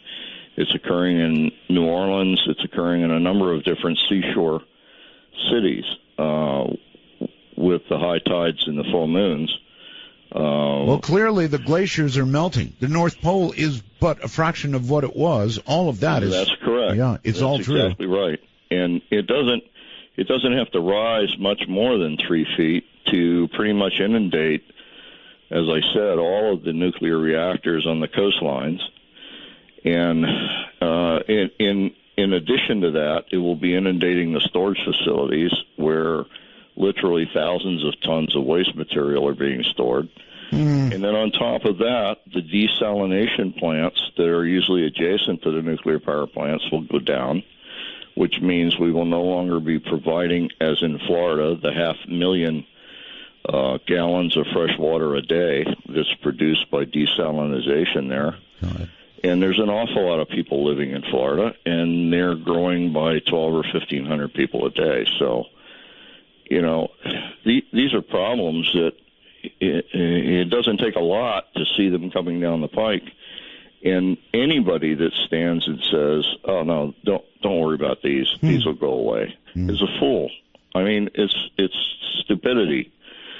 I agree with you, because I agree with the science. Change. Yeah, it's just happening. I agree with the science, whether it's man-made or it's a natural shift. Who knows? But I mean, science says it's happening. You can look at the map. You can look at the satellite photographs. You can see it with your bare eyes. It's easy to see it's happening, and I guess there's no stopping it. We're having hailstorms, and we're having hail in the middle of normal storms, yes. What I would call normal summer storms. Right. the size of grapefruit. That has never occurred in my history. And so if this is a common occurrence, I'd like somebody to explain to me why that's happening. The same with gusts of wind exceeding 75 miles per hour in normal summer storms. That is just freaky, and it's creating a huge amount of damage, and we're having flooding everywhere, and it's just not normal. And anybody that stands back and says, "Oh no, don't worry about it; it'll go away," I think is burying their head in the sand. So do I. Not to mention the strength of typhoons. And science has been looking at some of them that hit my wife's home country, the Philippines, and said they're impossibly strong. And the reason is because of the temperature of the ocean. That's right. That's exactly right. And then we have what's happening to the currents in the ocean and the sea life and everything. It's just the accumulation of things, the release of the carbon dioxide up in the tundra areas of the north. It's just things are way beyond what is the norm. And as much as they'd like to say, "Oh well, we've had hot summers before," well, I'm sorry, no. It's not just hot summers. It's a whole lot of things in confluence with that. So do you actually see cities inundated as you look into the future? Absolutely. I think Florida's already in trouble, and it will get only worse. And certainly the coastal areas, in particular the vacation areas along the coastal areas of North Carolina and Virginia, and places where they build lots of multi-million-dollar beach homes. I think in the next 25 years you can kiss all those homes goodbye. And if we don't change the structure of insurance for those homes, then the taxpayer will be paying into huge amounts of money to replace those homes about every 5 years, which is ridiculous. Until they go broke. Until they go broke, too, yes. So, and if we wait till the last minute, we're not talking about relocating a couple thousand people. We're talking about relocating millions, and the job impact on that, and all the other problems that are akin to that are going to be enormous. Have you had an opportunity to speak to anybody of substance about what we're talking about right now? And I wonder what kind of reactions you've received. In fact, I've talked to some people who are very concerned about it. I talked to a couple of people who are very tuned to this as a problem, legal people, who are trying to get notable people in different areas to address it. And it's difficult to get people together on these issues. I think as individuals, they see the problem and they want to address it. But it's, in the day-to-day fight to make a living, they don't seem to be able to find time to come together on it as an issue. It's almost not addressable. I mean, look at China. They want what we have, and you can't blame them for that. But they're really big. They've got a lot of people there. And when you look at pictures, for example, of the big Chinese cities, the smog is so thick that you can't do photography. And I think they understand their own problem, and they're in fact trying to address many of those problems. But they as long as it takes a second place to controlling their population and what their population believes, then they will never be able to get a leg up on it. I don't think it's just beyond their kin. They're more tuned to maintaining the power structure and control of the population than they are anything else. And in a sense, this sort of helps them. All right. Here's one for you, Joe. If you view American cities inundated with water, and there is this sudden shift and everybody gets really scared and we stop doing what we're doing, can you then go back and remote view that same thing and see if we had an effect? In other words, can it be stopped? I don't think it can be stopped. I think we're too far behind the power curve. In other words, if we made all the right moves right now, we're so far behind the power curve that we're going to suffer. We're going to suffer through it anyway. In the long run, we would be better off addressing things now. But I think we're so far past the actual starting point for addressing these things that it's going to happen anyway. Can you look further ahead, Joe? Can you see whether it becomes,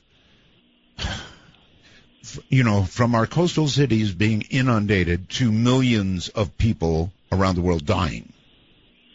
Well, the millions of people dying, that doesn't have to happen.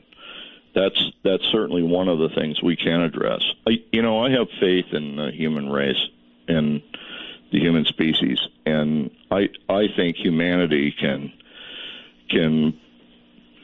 pull their way through this, even though it's going to have the effect of flooding coastal regions and making certain living areas unlivable. Mm-hmm. I don't see any difficulty in dealing with those issues. They won't be pleasant, and they'll be difficult for a lot of people. But I can see humanity coming together and dealing with it.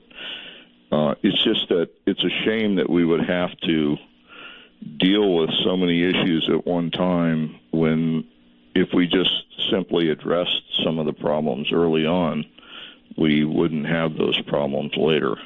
Do you believe all this strongly enough that you would, for example, say to your granddaughter or grandson, for God's sakes, don't think about living in Miami or New York or Los Angeles or wherever, because those are, in your lifetime, may not be livable?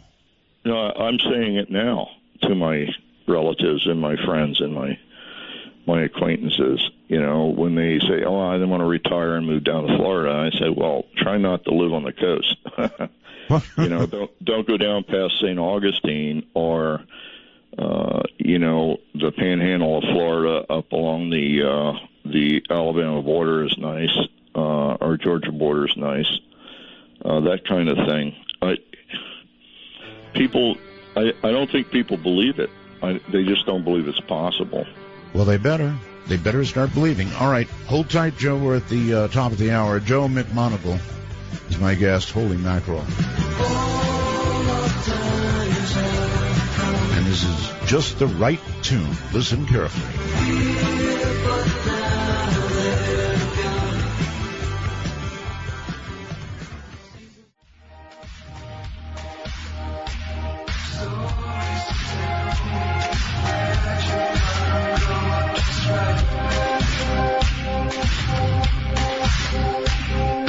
Midnight in the Desert spans the world. To call us from outside the U.S. and Canada only, use Skype with a headset mic if on a computer and call MITD 55. That's MITD 55. That is from outside the United States. Let me run through it very quickly. I am going to get phone lines open this hour. I've got to.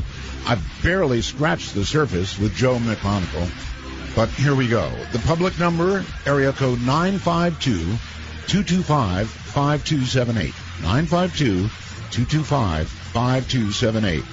If you're calling from Skype and you're in the U.S., North America actually, it's MITD 55. That's MITD 55. Outside North America, we also have for you a Skype entry point, and that is MITD 55.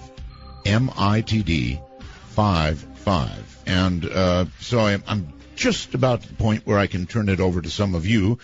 But, oh, God, this is fascinating. And I want to ask the obvious, and that is two-part question. If remote viewing was so effective, then why did the CIA shut it down? That's a really good question. Yeah. One of the difficulties is it unfortunately being run during a period of the Proxmire Golden Fleece Awards. And a lot of people who knew about the remote viewing and whatnot, let's see, I'm going to back up and start over again here. Okay, sure. If you talk about the people at the highest level of government, and I'm talking now about senators and congressmen who have many, many decades in Washington, very power-oriented people who have significant power and aren't afraid of anything. Right. People like John Glenn, Senator Cohen, a number of people like that. They were very supportive of what we were doing because they could see the veracity to it. They could see the accuracy and whatnot, the fact that we were dealing with some of the most difficult problems and being successful. They had no problem with it. And down at the extreme lower level, down at the agent and the street level, they had no problem with it because they needed all the help they could get, and they would take anything we gave them and run with it. And so they realized that it was vulnerable and that there were times when we would be wrong and that sort of thing, and they allowed for it. It was predominantly the bureaucrats in the middle, the people who worried about their jobs or worried about how they were thought about or whether or not their bosses cared about them, that kind of thing. They were the ones that took great exception to it. And I think they did so because it was way cheaper to use a remote viewer in many cases than to use some other form of collection. And they saw that as a threat to their managerial jobs and their jobs of import. Okay, one other big question, Joe, and here it is. Okay, they shut it down, they say. If you wanted to keep something in a little compartment, you might do something like releasing some kind of information that would go on. By the way, I saw that Nightline program, and the whole world would think it was shut down. But if it really was that valuable, Joe, maybe it's not shut down, it's still running deep black. Well, if that were true, Art, then you would think that they would not want to forego the use of the science. They spent literally tens of millions of dollars on the science in understanding how to use it and how to appropriately apply it, and then they would go away and just ignore all that. I don't think that what I'm saying is maybe they haven't. Well, except that I know where all the science is, and all the science was in a storage unit that was under our control. So they just simply didn't have access to it. Or if they did, they got it nefariously, and we certainly have no evidence of that. I think it actually shut down because they had just previously fought a 2-year battle with the Congress over the other black projects that they had done, MK Ultra as an example, where they used LSD for interrogation purposes, and gotten a whole raft of trouble over that. And so they weren't about to assume full authority over a psychic unit.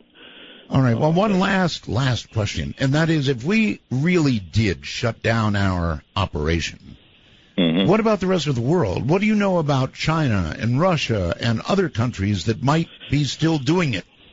Well, I know Russia's got a tremendous involvement in the psychic world, in the paranormal world, because I've been there and I've been inside their unit.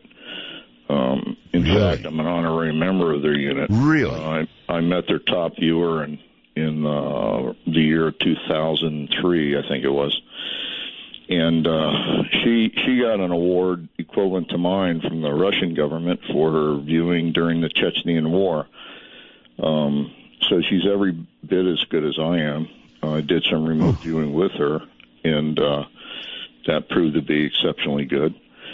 So I've met their people, and I understand the seriousness of their involvement in this whole area. And and they're as mystified as we are, and they dealt with pretty much the same problems politically that we dealt with a large number of people within the government being hostile. How many people in the world, Joe, are at your level, if I can ask it that way? There's probably dozens. I would expect that there would be dozens. I know in America there's literally thousands. They just don't call themselves psychics. They usually are found in more hazardous job areas like police departments, fire departments. They fly planes. They're surgeons. They're people who don't have, quite literally, don't have the time in their job during an emergency to reference a publication or look something up on the internet. All right, Joe, I've got to go to the phones. If I don't do that, they'll scalp me. I could do 2 more shows on the stuff we've got to talk about. Joe, you're on the air with Joe. Hey, can you hear me? I hear you. Hello. Great. Hi there. I was wondering if anybody has remote viewed the upcoming election. Really good question, actually, Joe. No, I haven't. Actually, the reason I haven't is because I can't task myself, and nobody else is tasked me or come into my operations area and said, task Joe on this. So no, I haven't done that yet. I do have some feelings about it, though. I bet you do. Spontaneous feelings. I suspect that if the Democrats decide to run Hillary, I think they'll lose. But the mediator, sort of the wrench in the ointment there. All right, separating everything here. Donald Trump. This is your personal view as opposed to your remote view. Well, it's spontaneous psychic information. I guess you could call it that. All right. Well, then, if you're going to do that, what about the Donald? I think he's a spoiler. He's just in there, throwing wrenches left and right to try to get things off of dead center. It's working. I think he's trying to stir people up so that they will start addressing some of the more serious issues, instead of the sort of placating drivel that they sell us every year when they run for office. Well, so far so good on that one. Yeah, and on both sides, I would add. Gardnerville, you're on the air with Joe Mcmoneagle. Hi. Hello. Hi. Turn your instrument down, if you would, please. Yes. Okay. I have a question. If 2 people are remote viewing each other, can they see what each other's doing, and maybe that's part of the reason they stopped the program? Because no, that wouldn't be a reason to stop the program. There probably are 2 instances in reality where they believe a remote viewer might have seen another remote viewer. And in both cases, the remote viewings were done by 2 individuals separated by a number of years. Also, can someone block you from remote viewing? No. There's no demonstrated method for blocking remote viewing, and that may come closer to the reason for closing the project down than not. If you have no defense against remote viewing, then you're left with the possibility of ridicule, and they pretty much gotten their share of ridicule out of it by just releasing it onto the internet. So. Okay, well, thank you. Right, thank you. Thank you. And let's see, somebody named TJ, this is irresistible. Have you remote viewed any other planet with life on it? Yes, I have. Oh. And the fact that there's life on other planets, I think, is a foregone conclusion. Anyone who looks out at the stars and says there's no possibility needs to have their head examined. That said, what yes, there's definitely life on other planets. Now, the difficulty is whether or not they have the capacity to visit us, and I think that that's quite possible. I think that there probably are what I call star jumpers that jump from star to star, and they do so almost instantaneously, and by virtue of that, that makes them time travelers, which opens up a whole raft of common beings that they can contact or interact with. I think that we're moving in that direction, and it probably is not going to happen in my lifetime or my son's lifetime, but at some point in the next 50 years to 75 years, I think we're going to figure out how to do that as well. Okay, well, it's irresistible. Do you know anything about the nature of this life? In other words, we always talk about intelligent life. Are you looking at slugs crawling across some planet, or are you talking about intelligent life? No, I'm looking at intelligent life because I see structures, and generally speaking, structures aren't built by non-intelligent life. So that's a fact. The difficulty is there's not a lot of information, and it's very difficult to collect the information for obvious reasons. The information has to travel a long way, and secondly, it has to be understood. Intelligent life that makes us look like slugs, or intelligent life not yet up to our level? No, I think it's up to our level anyway. I don't think it's up to the level of interstellar space travel, but certainly up to our level. Okay. Very quickly, here's Kurt on Skype. Hello, Kurt. Kurt, going once. Kurt, going twice. Oh, I had my mute on again. Oh, well, sorry. You got to stop doing that. I'm sorry about that. You came that close. Anyway, go ahead. Oh, my goodness. President Kennedy wanted to do away with the CIA. He was tired of them. They did wrong to him, and in that pathetic three-lettered agency, when you remote viewed, did you ever remote view to people to do certain bad acts, like murder these people, or did you do the counteract and make people do bad things? CIA, we're going to shut them down one day. I don't know about that. I'm going to twist his question into a different question, and that is this. I think most of us now know about remote viewing. I have always wondered about something really scary called remote influencing. Right. That was, in fact, the predominant issue that the Russians pursued. We have a book that I'm a part author on. It came out just a few months ago. It's called ESP Wars, and it's the actual report on the East and West as reported by them, because we were able to talk to our counterparts and they were able to answer some of our questions. And we put all these things in a book, and the deputy director of the KGB at the time, a General Sham, actually writes in the book that one of their predominant pursuits was to determine whether or not they could affect another human being at a distance. Right. In our discussions with him, we came to the conclusion that they were never able to accomplish that. And for a number of reasons, the primary one being you need the cooperation of the targeted individual, and that just doesn't happen for obvious reasons.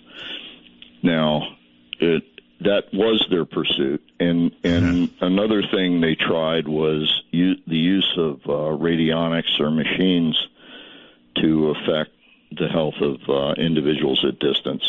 Oh. And out of all the machines that were tested, and I'm talking rooms full of them, there was not a single machine that actually did what it was purported to do. And again, that was according to the deputy director of the KGB. I would assume that there are different levels of remote viewing ability. Can you imagine, Joe, that hitting another level or 2 or 3 levels might bring on the ability to remotely influence or affect? Well, the difficulty is first you have to identify what you mean by remote influence. If you mean causing harm to another individual, stop a couple of heartbeats. Yeah, I don't think it's possible. Okay, all right, hold it there. We are so time-starved. Joe Mcmoneagle is my guest, probably the world's best remote viewer. If you have questions, we've got phone lines. We've got Skype connections. Join us.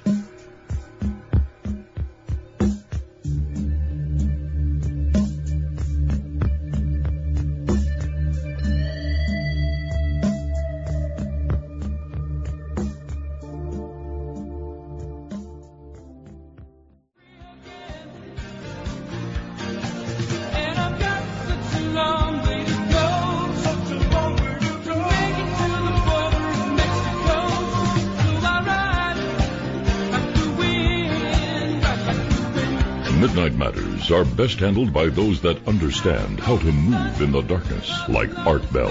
To call the show, please dial 1-952-CALL-ART. That's 1-952-225-5278. That's the phone number. If you want to access us on Skype, it's easy. North America, just call us at MITD 51. That's Midnight in the Desert, MITD 51. Outside the U.S., North America, MITD 55. MITD 55 worldwide. Boy, what an opportunity for an interview this night. Joe, welcome back. Uh-huh. All right, so many to talk to you. Somebody named Trey on Skype. Hello? Hey, Art, Joe, and Belgab. Okay, Joe. Hello. Hello. 2 quick questions. One, is this an appropriate NDE story time? And if so, if not, when will we be doing an NDE show?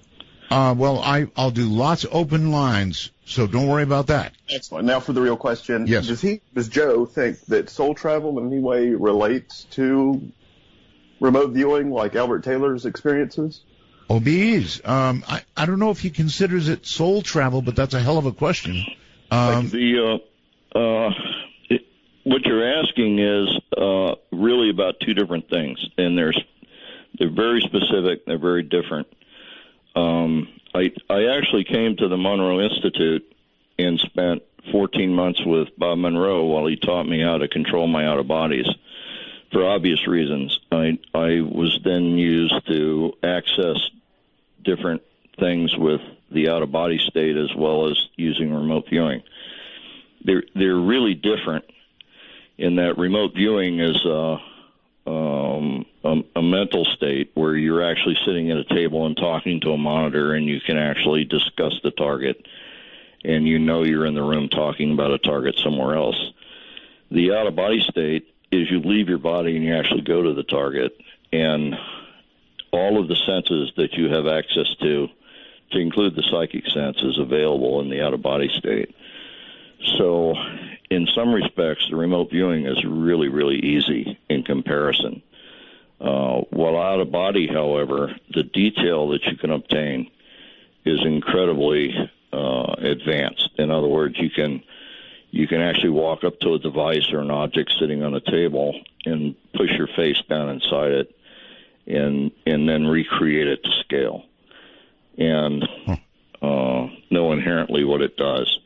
The difficulty comes in the differences when someone might ask you while you're in the out-of-body state to tell them where something is made. If it doesn't have a label on it that says made in Mexico or something, then it will be impossible to tell in many cases. Where in the remote viewing sense, if you just start describing something on a table and your monitor says, do you have any idea where that's made? you immediately jump to the country or the place in which it was made, and you can give a pretty detailed description of the factory and how it was made. So everything in the remote viewing sense is sort of tied together, item to item, where in the out-of-body state, you're pretty much fixed in space-time in the place that you have settled and you're using your out-of-body state in. And it's also a very difficult state to maintain, especially if you have to focus on something. I don't know if that answers much of the question, but that definitely did. And I could just listen to you talk about the Monroe Institute as a whole show. Yes. It's a great place. I recommend it to anybody. All right. Appreciate it, guys. Great show. Thank you, caller. Is it fair, Joe, to call it soul travel? In other words, do you believe that you obviously do, that we have an immortal soul. Is that what's traveling, Joe? Well, I would think of the immortal soul as being consciousness. I think that consciousness exists within everything, right on down to the subquantum level. And in fact, we wrote a paper, I and Professor Emeritus at Texas A&M by the name of Ron Bryant. Right. Brian wrote a paper together proposing an experiment to show or demonstrate that consciousness exists at the subquantum level. And if it does, then that would change the whole perspective on how reality works. Okay, very quickly, Nogales, Arizona, I think you're on with Joe. Okay, right now? Yes, right now. Okay. My name is Julia, and first I'd like to thank you so very much for coming back on the air. Thank you. You, throughout my lifetime, have just expanded my mind. Thank you. As have you, Mr. Mcmoneagle. I spoke to you about 10 years ago at a Gateway program. Uh-huh. And and it's good. It's really good that you're still out there as well. All right, so I have a 3-part question, and then I guess I'll take my answer off the air. First off, it has to do with, the limits of remote viewing. I think limits are important so that when we know what they are, we can transcend them and go beyond boundaries. So in the first one, there was a remote viewer on the unit named David Morehouse, and he said that there was somebody that had developed a system that was an alarm system for remote viewers. Okay, real quick, we're up on a break here. What's number 3? Okay, number 3 has to do with remote influencing. What is the jump from remote viewing to remote influencing? All right. Well, you're certainly right on target. We've got to take the break right now, so hold tight, Joe, and we'll come right back to those 3 questions from the high desert. I'm Art Bell. This is Midnight in the Desert.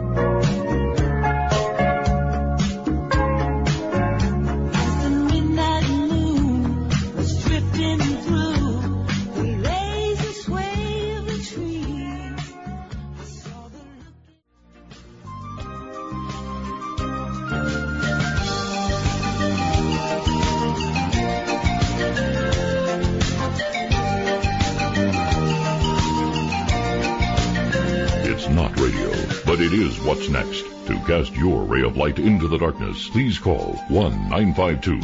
Call Art. That's 1-952-225-5278. And if you've got Skype, you're welcome. In North America, it's MITD 51. Outside North America, MITD 55. Remote viewer Joe Mcmoneagle is our guest, probably the world's best remote viewer, and an interesting time for you to be able to ask a question. Let's see, where in the world to go? Let's try a anonymous line here very quickly. You're on the air with Joe. Hi. Hello. Hello. This is Sid in Edmonton. Edmonton, okay. I have a question. There was a class they did with remote viewers. Right. And their test to see this one thing, and it turned out with some sort of giant orb. Oh, you're losing me a little now. You're saying they were trying to remote view some giant orb? Yes, it was they didn't tell the class what it was. Uh-huh. And the whole class of remote viewers, you saw this giant orb, and it was some sort of giant alien consciousness. Well, okay, I appreciate the question, but I'm not sure what we do with it. Joe's already said there is alien life out there. It would be pretty unusual for a whole class of trainees to see the same thing, Joe, wouldn't it? Yeah, if it's truly a class of remote viewers. In many cases, some of the classes that are being taught, the viewers are not being kept totally ignorant of the target. In other words, the person teaching has access to the target and knows what the target is. And I hate to be a despoiler, but one of the problems is that human beings, 70% of our communications takes place non-verbally. So anybody in the room that knows what the target is communicating that information. They may not realize it, but they are in a lot of finite ways. And it's one of the reasons why we get a lot of commonality in viewings by groups. And group remote viewing is very hazardous for a number of reasons. One is, let's say you have 8 viewers and 7 of the viewers say A and the one viewer says B. There is just a statistical probability for viewer B to be correct as the others that are in agreement. Interesting. All right, going back to the caller prior to the break, 3 quick answers, I hope, to 3 quick questions. Limits on remote viewing.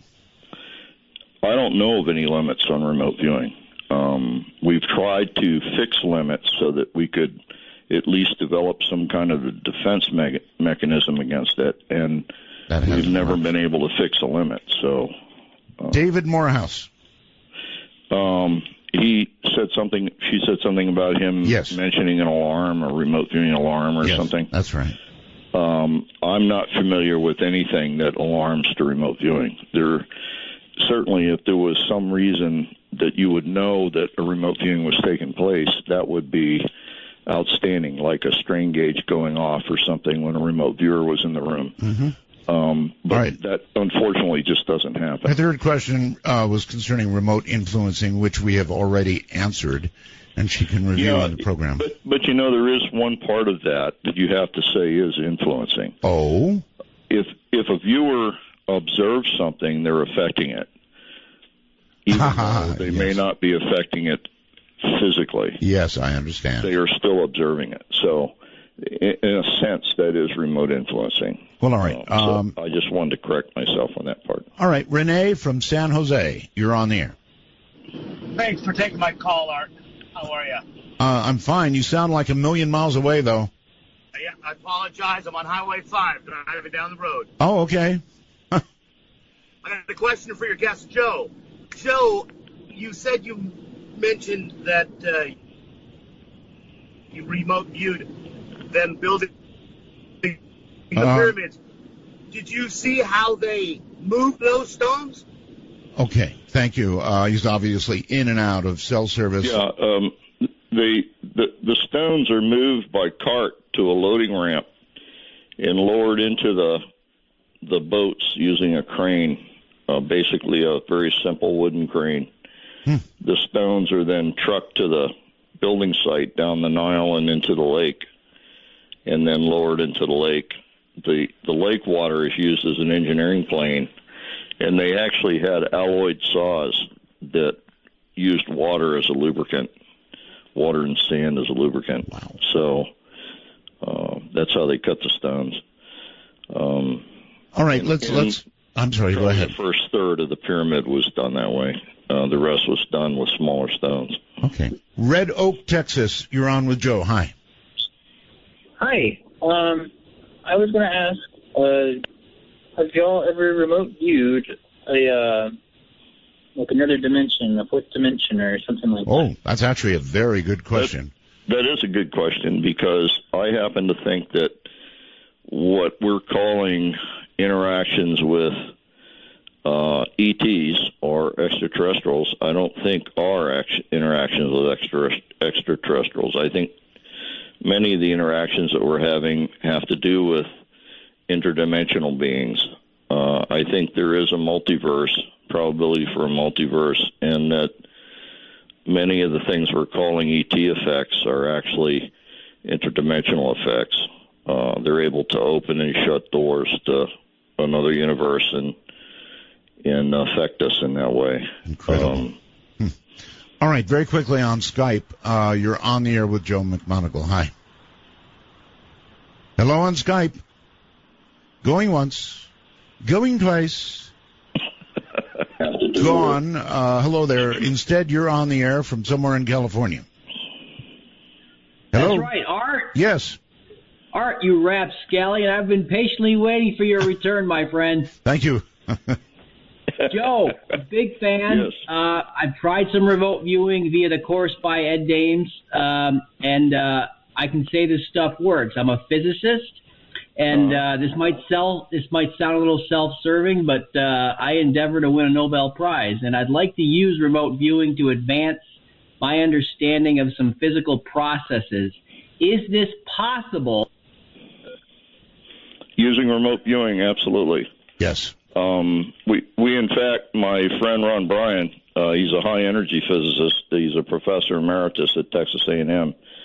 We did double blind targeting of subquantum particles, and the remote viewing was just as accurate as anything in the room size.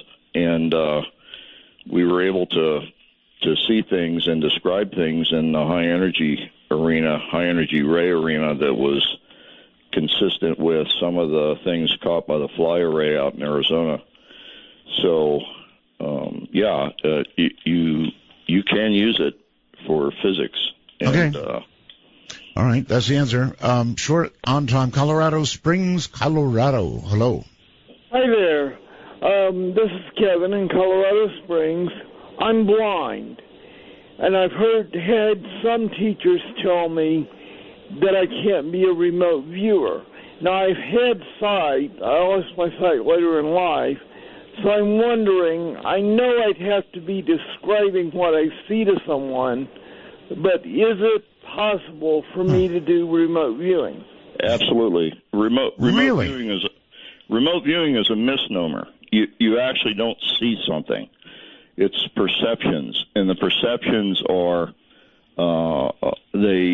they come in many different ways. Everything from sound to taste to feelings. And what my suggestion to you would be, as a person without sight, what you want to do is get some clay, and you want to model what you perceive with your fingers. Because your not being sighted gives you an advantage in reality, in that you're able to express yourself in extraordinary ways with touch. That's remarkable. And I suggest that you do that. I think you should take a remote viewing course, and you should use your fingers and model with clay. Don't try to draw something or try to describe something that a sighted person would see. What a neat way to approach it. Model it. Yeah, got it. Cam on Skype, you're on the air with Joe. Hi. I like the modeling idea. Maybe me too. Mashed potatoes comes to mind. But I was curious. Recently, Courtney Brown, another remote viewer, released information about they looked into the Phoenix Lights, and I'm just curious if you know anything about that, or ever looked into that, or followed what they looked into at all. Sure. No, I haven't looked at the Phoenix Lights. I actually do very little targeting on what you could perceive as ETs or extraterrestrial or UFOs or things like that. The reason why is because one of my demands is, if somebody brings me a target like that, I want them to almost guarantee that it is one of those peculiar sightings that fits the genre. If you look at 10,000 possible UFO sightings, probably 15 of them might be valid. And so when there's any question at all, I just as soon not look at it. Okay. I've got one quick one from the wormhole that's what gives me messages. Jesus, have you remote viewed the concept of the things that occurred, the miracles that we've been told about with respect to Jesus and his time? Yeah, I have, but not the miracles. I had an experience when I was in the lab at the Monroe Institute with Robert Monroe, and he had me strung out pretty well on his equipment using the hemisync right. And I had a perception that I was in the presence of a column of light, and he asked me to put my hand in it, which I did, and I was overwhelmed with the sense that, you know, that this is what the all-consuming love of Christ was. And it was a very overwhelming experience. I have no idea why I had it, other than it reinforced some things in my knowledge base, I guess. And it energized me to a certain extent. Okay. But that actually happened in the lab. But other than that, no, I've not been formally targeted on any of the miracles specifically. All right. That would be an interesting target, sir. Sure would. All right, Debbie, you're on with Joe. Hi. Debbie, can you hear me okay? I can, yes.